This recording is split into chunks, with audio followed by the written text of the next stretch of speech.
По прямой от Симферополя до Ялты всего 50 километров. Но горы не признают коротких расстояний. Не всякий легко выдерживает 4-часовое утомительное путешествие по трассе, вьющейся будто лента серпантина. И только одному автобусу горы нипочем. Этот автобус воздушный.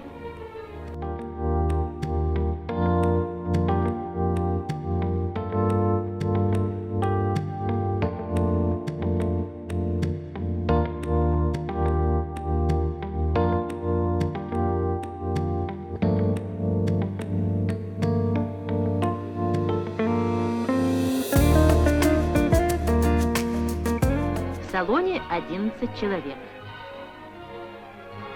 Дорога лежит напрямик. Лететь над горами намного приятнее, чем по ним ехать.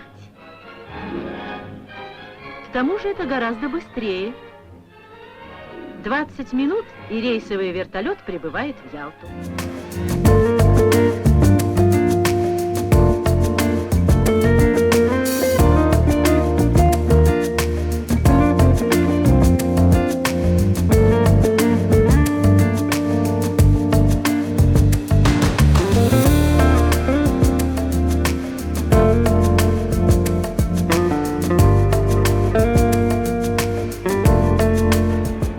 Вертолет надежная, быстрая и удобная машина.